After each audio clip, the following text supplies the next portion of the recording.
Hey, what's going on everyone, and welcome back to the channel. Justin here from Retro Game Hunters, and today we are going to be doing a brief overview of the TurboGrafx-16 Mini.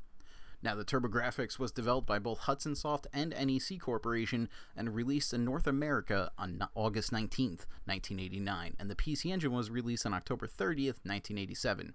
The TurboGrafx-16 and PC Engine both use Hue cards as their game cartridges, as opposed to Nintendo and Sega with their square or rectangle game cartridges, or whatever shapes they were.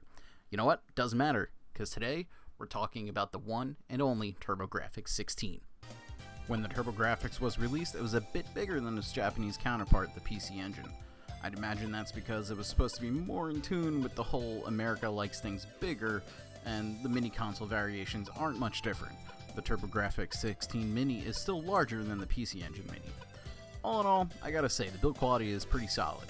I mean, it's plastic, and when I took the TG16 Mini apart, the other half of the console was just dead space, but the overall design of the mini console is exactly like the original hardware, minus the HDMI and USB ports, but you get the idea. In the settings menu, you can choose different backgrounds and even different screen resolutions, such as 4:3 or 16:9, which I don't really recommend. It's super stretched out and will make your eyeballs pretty much bleed out of their sockets. But if you want to know what it feels like to see Bonk's adventure on the Turbo Express, well, now you can. It's not a useful feature, but it's still pretty cool that they tossed that in there. You can actually switch between the consoles on the bottom right hand corner to check out different games as well. So you can go from the TG16 to the PC Engine and even to Super GraFx, and honestly that's a pretty cool feature that they threw in there. It has a decent list of Turbo 16 PC Engine and PC Engine CD games. Also, as an added bonus, it has the entire library of the Super GraFx games, and by that it means it has like 4 or 5 of those games, because that's all that really came out for that console. When you select a game, I super appreciate the way you can actually see the Hue card being inserted into the console, and when you select a PC Engine CD game, you can actually hear the disc tray spinning up, and you see like a Walkman style disc. It's basically what the PC Engine and TurboGrafx-16 CD trays actually looked like. The controller feels good, and I opened it up, and well, I didn't notice any extra weights added to it, because sometimes manufacturers will do that to add extra weight to the controller and make it feel more sturdy or solid, so I appreciate that they didn't actually go ahead and do this. It's just a solid built controller. Keep in mind this is an emulation box, just like a Pi or a PC or an Odroid or something like that, and you will notice some input lag in some games and the dreaded shimmer like you see in R-Type that, you know, you've obviously seen in these other types of reviews for the TurboGrafx. But the emulation was done by M2. M2 is an amazing software emulation, or they are amazing at software emulation, and for more info on them, My Life in Gaming has an awesome episode, and I'll include a link to the video in that description. Also in this video description, I included a link to Ray Commando's Ko-Fi or Ko-Fi page.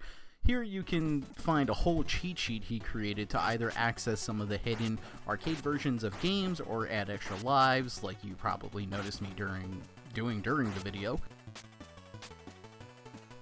Now, I'm no audiophile, but the music sounds pretty great in my opinion. So, with that being said, let's give it a listen.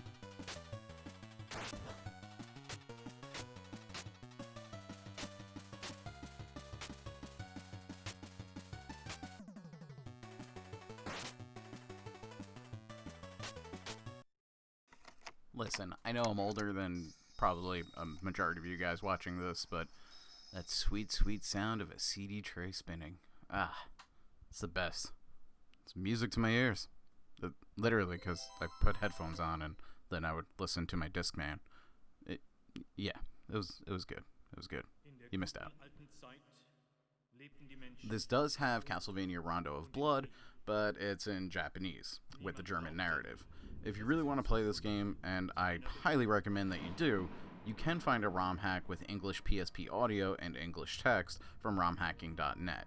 This can be played via RetroArch on your PC or your Raspberry Pi or Odroid or anything like that.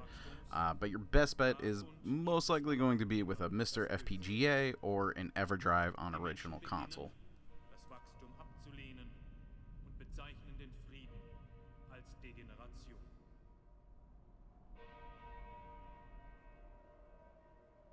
Wir haben uns hier versammelt, um die Mächte der Finsternis mit unserem verfluchten Blut zu rufen.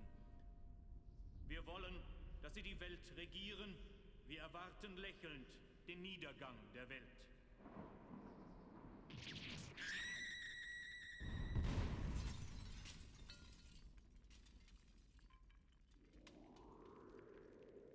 And if you guys want to see any comparison videos between any of the mini consoles of games and compared to a Mr. FPGA or original hardware, I do have a lot of that stuff and I can make some videos based on that.